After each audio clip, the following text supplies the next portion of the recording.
Let's make some nuno-felt flowers. Nuno in Japanese means fabric, and felt is made from animal fibre, like for instance merino wool, which is what I've used here. These flowers are all made using the same process. Such very different flowers, but all with the same process.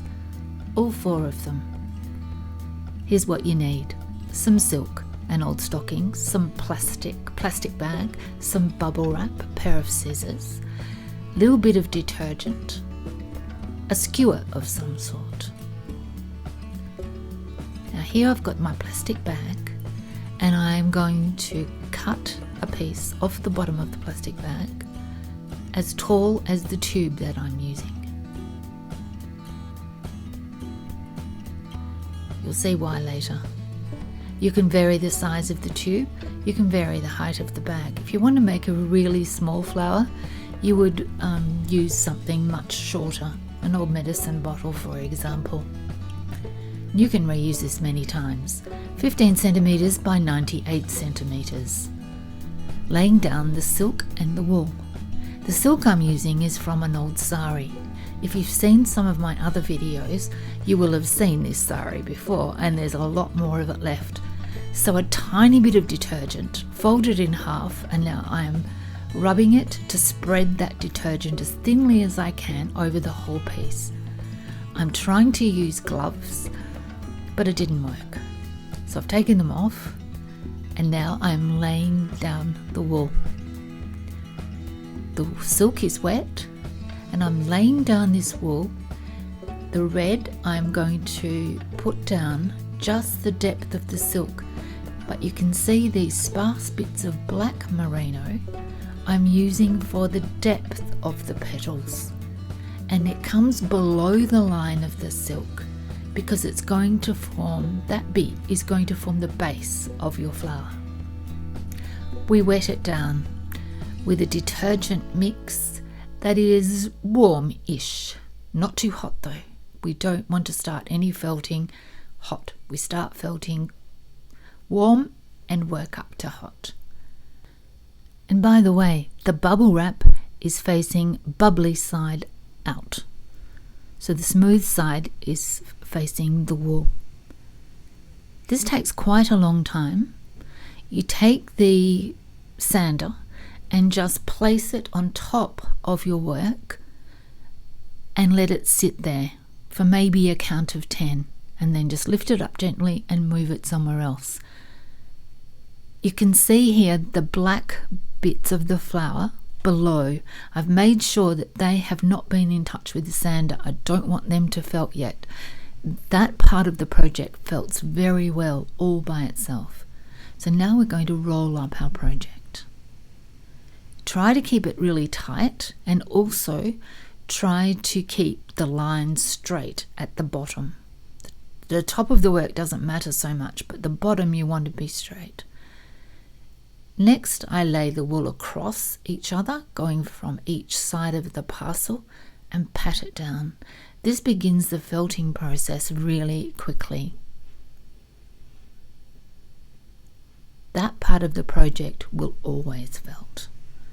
That I can guarantee you. So I've put it into an old stocking, and then I'm going to tie a knot loosely on the top.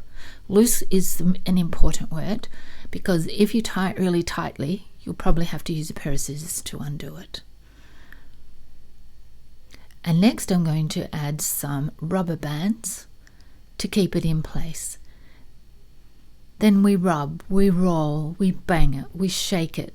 Literally shake it. You can put it into a bigger container and shake it. Give it a good shake. Every now and then, if you feel like it's losing some of its water soapiness, add some more. Just get a big bowl of soapy water and dunk it in a few times.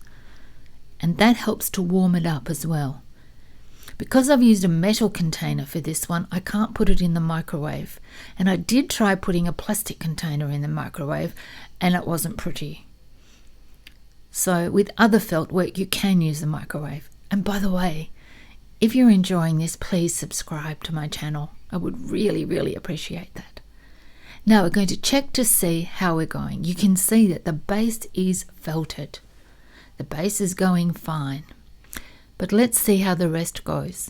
Now at this point, if you're not happy with how much felting has been done, you can quickly, at this point, quickly put it back together around the tube and tie it all up again and do some more felting. It also doesn't hurt if you leave it for a few hours or even overnight. Doesn't have to be wet all the time. Just leave it, re-wet it next time you want to use it. In fact, I think it helps it to felt better. So this is back to what I would do with a all wool felt rose. And this is a little bit deceptive because I started doing this to sort of check how it was going and see how far the felting had gone. But what I would normally do is actually start cutting in where I want some petals. And that is a challenge because when it's coming off that tube, you don't know where the petals for the next round are going to come. But we'll finish that later with some needle and thread. So here I've taken the whole project out and I'm just getting it a bit more soapy, more soap, bit more hot water. And for the petals, which I've now cut, as you can see, the ones that I feel are a little bit underfelted, I'm just going to felt them between my thumb and my fingers. And this is really gentle work. It's quick, but it's gentle. Because this is still at a stage where you could actually just rip the whole lot off the silk. You don't want to do that. So just keep working it. Now the silk does not shrink. Say that again. The silk does not shrink, the wool shrinks. So with this particular rose, what we're going to end up with is a little bound edge of the silk because the silk hasn't shrunk, but the wool has. So it's making like a cup shape for each petal. I wanted to show you this. It's still not real time, but it's 150%. And I wanted to take my time to show it to you so you can see just how much you need to work at this. It's also a project you can easily do while you're watching TV or just relaxing. Wet it some more. But we don't want the whole thing to be really wet because if it is, the fibres don't felt. They kind of just swim along next to each other instead of hooking onto each other. We want the wool to hook through the fibre of the silk and we want the wool to hook with the other wool fibres. So that's felting. Now at this stage you can decide how much you want this to felt. For me, I'm going to wear this. It's not a pot holder. It's not something that has to be super strong. It can be quite delicate, and I don't want it to be hard.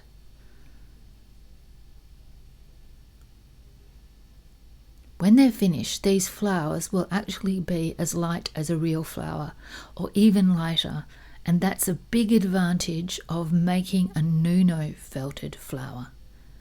As you can see, we're not using large amounts of wool at all, and the silk weighs almost nothing.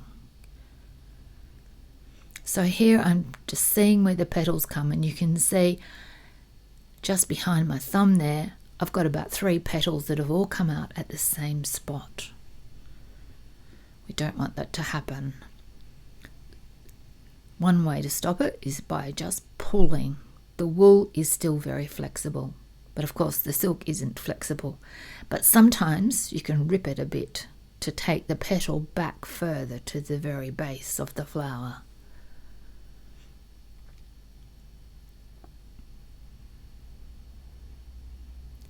The scissors are quite important here because sometimes when you make a cut, like you can see one there in the frame now, that cut isn't what a petal would look like. So eventually I would reshape that petal. You do lose a little bit of your work, but it's only a tiny bit. So now I'm just using ordinary sewing thread I'm just going to manipulate this flower a bit till I get it in a shape that is pleasing to my eye. It isn't real, or realistic I should say, but it does have to be pleasing to the eye. Sorry for going off frame there a bit. Again, I've gone a bit slower so that you can see what I'm doing. You might not approve of what I'm doing, but you can see what I'm doing. And I would love to hear how you go with this project. I really would.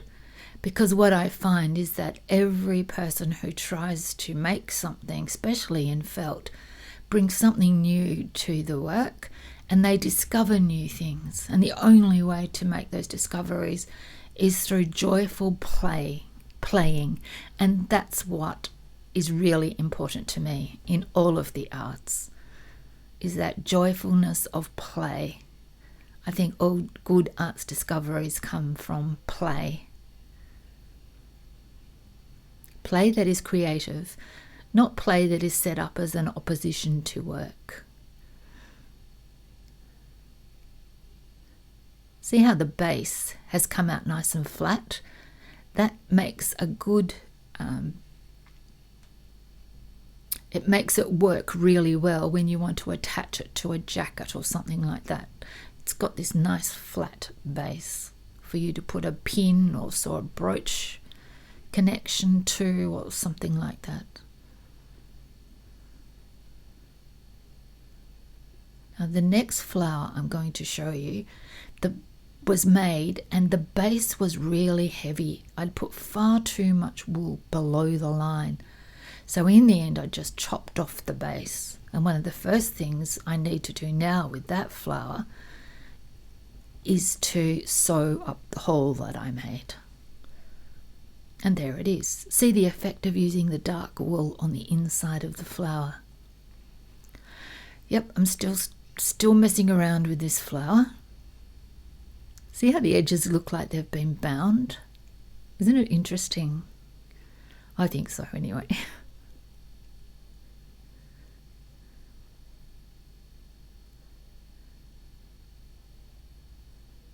I could have made life easier for myself by using a silk that is much more open weave. That will make it interesting. This silk is very thin, but it is quite strong and dense. So here we go. Red silk-chiffon and merino wool. Now this was the very first nuno flower I tried to make. And I was quite generous with the wool, and I was quite generous about working it hard afterwards so that the petals were well and truly felted. And with this one, actually, I did cut the petals first. So I'm amazed that it worked at all. I just had to go really slowly and work hard at it. So I'm showing you there where petals have come out so that they are on top of each other, which is not what we want. So once more, I'm using the needle and thread just to manipulate those petals a little bit so that it's a more realistic end product. And with this flower, I think it would actually look really nice if I was to sew something in the center of the flower, or even an old button that is either gold or, fake diamond or something like that. Again, I wanted to show it to you at a more realistic speed. You can see I've also added some light coloured wool to the outside petals, because especially in Australia, the outside petals of flowers fade fast and are quite a different colour. And there's our other flower again. Just wanted to come back and show you that. Now it's always an option to stiffen the flower. You can use some PVA glue if you don't want your flower to look flat like this one.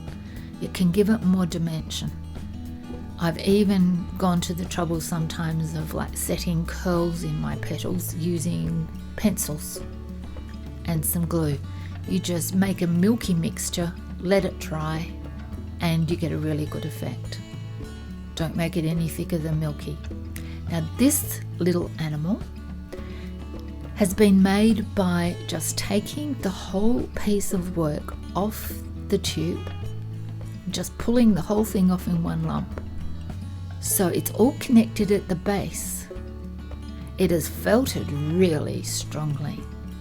It's very sculptural. I'm going to leave it completely undone. I'm not going to make a decision about it. And every time I wear it, it can be a different shape. I can have the sari silk side out, facing out, or the red wool side facing out. Thank you so much for watching this video. I'd really appreciate it if you hit the like button if you did. And I hope you did. And I look forward to hearing from you about your projects and work.